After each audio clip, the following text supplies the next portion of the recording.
Ladies and gentlemen, welcome back to MXGP Career Mode. My name is MX2 Evolved and this is part 13 of MXGP Career Mode, round number 11 of the MX2 World Championship. For those of you who weren't with us for the last round at Havinkia, I'll give you a couple of seconds to go check out that video now. 2, 1. We had a very interesting meeting, to say the least. We doubled up, which was very much appreciated. Race number 1, we kind of warped the fabric of space and time and ended up being teleported to the front after crashing in the first corner. It was a slightly cheap victory, but we did get passed by Max Anstey at the beginning of the final lap because we drove into a hay bale, and then we did have to battle back to pass him through the final stages of the lap.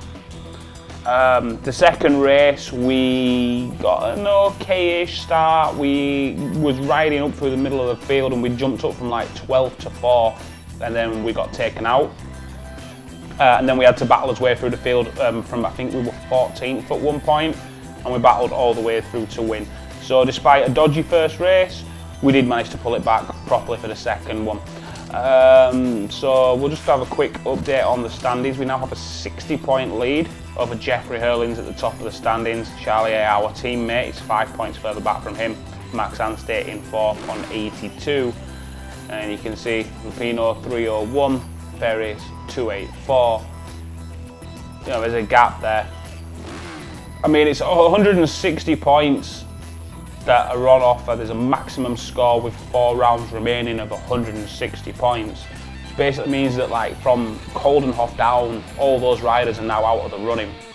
And riders like Butron, Teixeira, Ferris, Lupino, they're not going to be in the running for long. Hopefully. I say that, hopefully.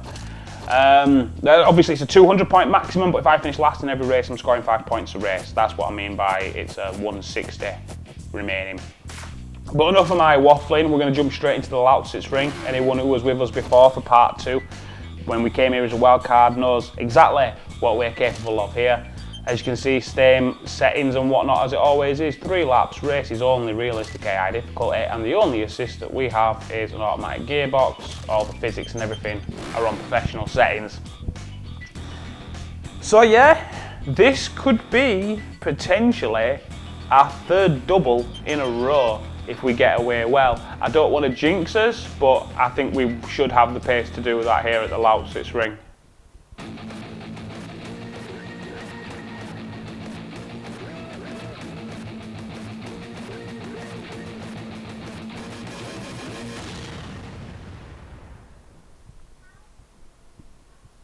Yeah, I'm quite confident. I mean, this is probably my 2nd favourite track in the entire game, let's be brutally honest.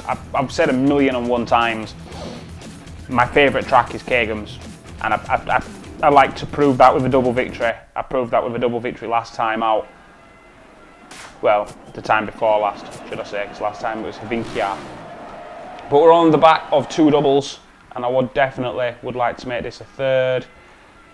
Same start as always, far outside. And we try and sweep through this first corner as quickly as we can. But we're building up now to round number 11 of the MX2 World Championship, part 13 of MXGP Career Mode here from the Lausitzring in Germany. Ladies and gentlemen, you know what time it is. It's time to go to work.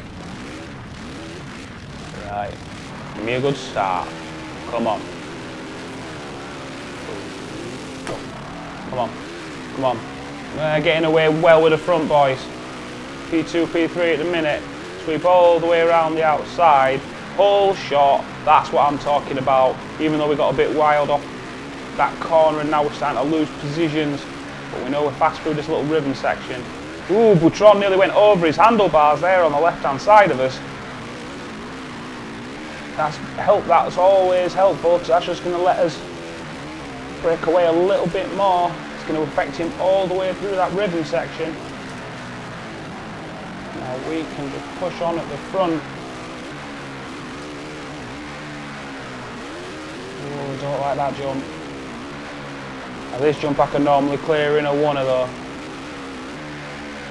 There we go. That was nice. Ready to brake pretty much. As soon as we land, just lift off the power. Let the bounce of the bike take the speed off. through the first intermediate with 2.9 clear of Boutron, who must have lost quite a bit of time making that mistake in the rhythm section before we started this opening lap on the run from the start finish line. You know, it's confidence at a circuit like this. I've got a lot of confidence around the Lausitzring.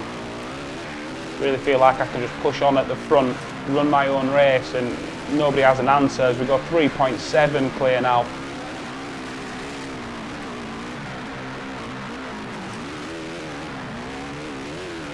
Get ready to sweep out wide.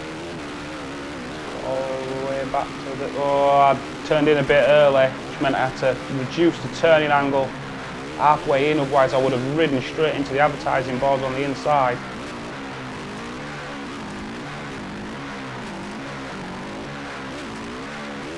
Finish first lap to do a 38.1. What sort of lead is that going to give us? 5.5 seconds over Boutron with 1 lap down. Oh yes. And I'll tell you, this Monster Energy Yamaha, it handles pretty much the same. There's no real difference with the handling. It's just, it feels like it has a lot more power. I feel like I'm used to the brakes now.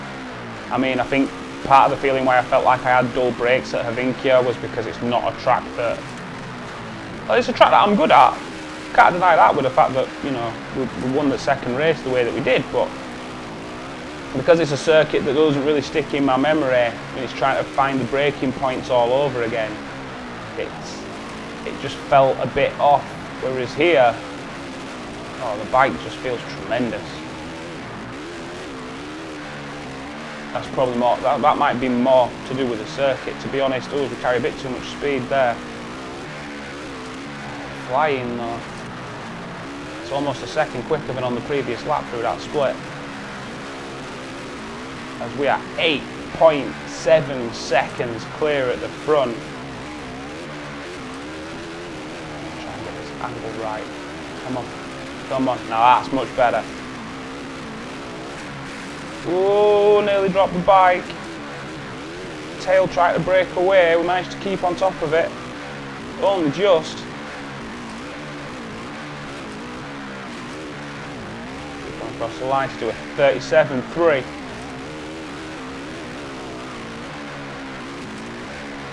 Yeah, this is feeling really, really confident. Really, really good out front with 9.8 clear now over Boutron.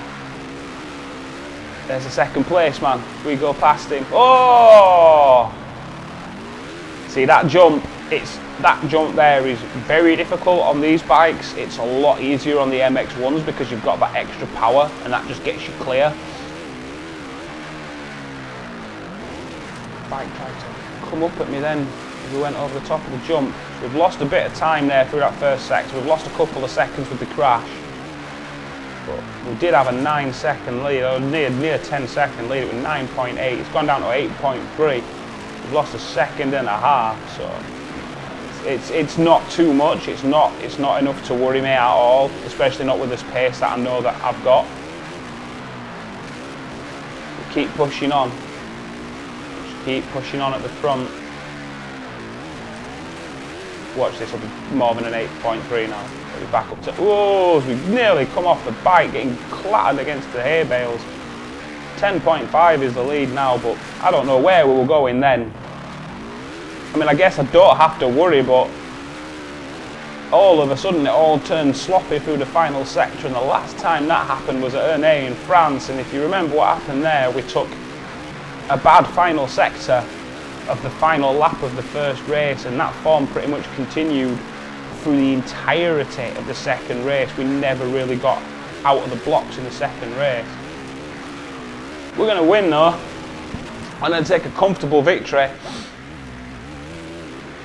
Final winning margin is 5.1 over Boutron, who was pulling away from the rest of the pack as well. He pulled out a good 3.5 seconds over Charlier.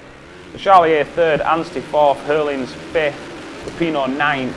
Those are the main championship rivals, all losing points to us again, which is exactly what we want. As we go maximum for race number 1, full 25 points.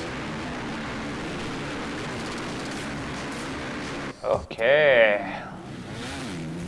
I'm very confident now that this should be the triple double.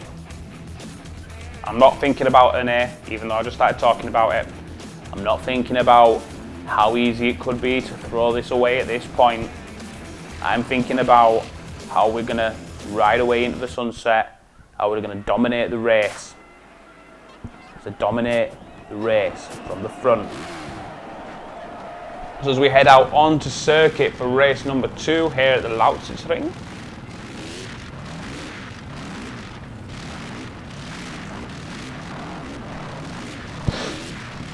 Oh, right, come on then, let's go work.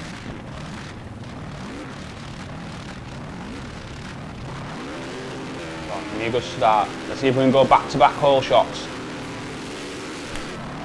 Oh, okay, away with the front boys. Leading into the corner, we've got enough of an advantage. That's got to be our hole shot again. Unless Tashay got us on the outside. Nope, it's us. Oh, but I've run too far. Oh no. And that has just put us so far back. But you see how fast we are through that rhythm section. We got pushed all the way back to 14th. We're already back up into the top 5. Oh, run wide. Okay, now I need to just concentrate. See, it's not an A. I've got more than enough pace to make all of this time back up over these boys. I know where I'm faster. And this is one place right here. Breilakoff is going to get past on the inside. So is Roy Schnacker. So is Lupino, just absolutely took off there. Back up to P8. We finally get the job done on Lupino. Butron, we cut Butron up a treat, man. That was dirty as anything, but it's P7. Chasing down Dean Ferris. Also on a Yamaha, his teammate Charlie here battling with Coldenhoff. Ferris just did them both. That was a beautiful move from Ferris. Charlie is slipping backwards. We're going to pass his teammate up the inside. We're going to do Coldenhoff as well. Are we? I'm trying not to get tagged up on his back wheel. I know how easy that is to do. Got him. Got to have him now. Got the inside. We've got the better drive. Oh, it's going to force us though to have to run this inside line. Try to come back at Ferris. Trying to move his way up into 4th position. We're probably going to do him through the rhythm section. I didn't mean to get that close to him then, and I think I actually duffed him up a bit. That though, would right up on the back of Hurlings. Anstey's in 2nd. Is that Lupino out front? I'd assume it's Lupino out front. I could be wrong though. So I don't think I've seen him as we've come back up through the pack. A little bit of weight on the back wheel so we don't go over the handlebars like we did in race 1. Past Hurlings on the inside. Now try to close the gap to Max Anstey. Can't see whose name it is with the leader. Oh, Hurlings just come straight back at us. It's Jordi Tashay leading. It wasn't Lupino. Battling away with these boys in front. Tashay looks like he's slowing down. Hurling, not Hurlings, Anstey passed him, but we're going to do them both. Oh, the Lausitzring. I love this circuit. So we end up in 1st position, halfway through the 2nd lap. And we're putting on really race-winning sort of pace here. Very similar to the pace we had in race 1.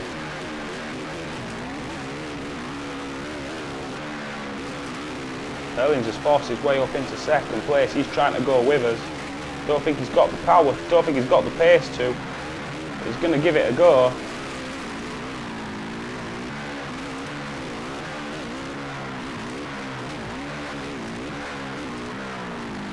We've come across the line to do a 36.9. Ooh, that felt quick. That felt very quick. 4.2 clear from Jeffrey Hurlings. Ladies and gentlemen, I think we may have pretty much wrap this one up. I'm going to put in another lap like that one. I'll be very happy with the performance. Oh, that felt much faster as well. Slight casing of the rear tyre, but then the nose came down to help with the drive. Oh, come down off the bike. I didn't even do anything drastic there. All I was doing was I lifted off the power and started to turn. And all of a sudden the bike just got really shaky, off throttle as well. So the lead had come down to 3 seconds over Hurlings, but I still don't think we've got much to worry about. We just need to stay on the bike. We know that we're faster if we stay upright. Anstey and Hurlings are also battling away there for seconds, so they're going to duff each other up and slow one another down. We just pull away to 4.8, it's back up to 4.8, so final sector, we should have this in the bag now. We set ourselves up for this final sweeping section.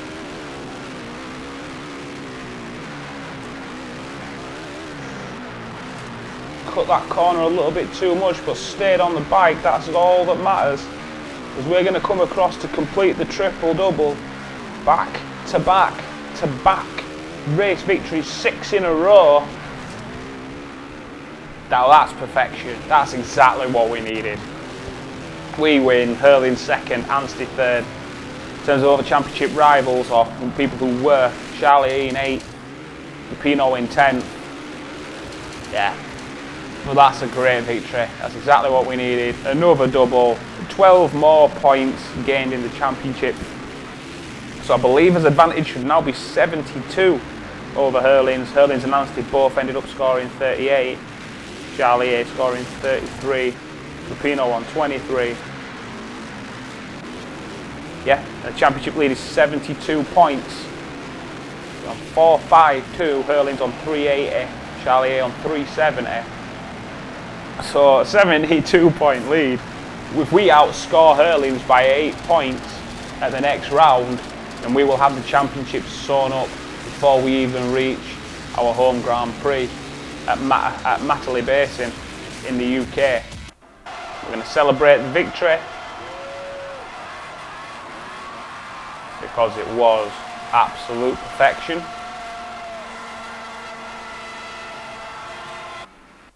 And surely now we must be spelling the MX2 World Championship. Surely now that's got to be coming our way. I'd like to hope so. I'd seriously like to hope so with performances like these. Well, ladies and gentlemen, that's pretty much it for this part of MXGP Career Mode. We just double up again. As you see, a 72 point lead at the top of the rider standings. The next round is going to be from Bastogne in Belgium, which is a track I can't remember, so that should be very interesting as well. But ladies and gentlemen, like I say, I will leave it there for the time being. I have been Ninjitsu Evolved, and this has been episode 13 of MXGP Career Mode. Make sure I get that right. Round number 11 of the MX2 World Championship. We take a 6th consecutive victory, our 3rd consecutive GP victory, our 3rd consecutive double. Yeah, championship's turning around as we prepare to head to Belgium and hopefully wrap up this MX2 World Championship there in Belgium. And if we can't, then I'm sure as hell going to be looking to wrap it up on home soil. But ladies and gentlemen, I will see you next time for part 14 of MXGP Career Mode. Thank you very much for watching. Please feel free to like the video. Please feel free to subscribe and see if there's anything else on my channel that you may enjoy.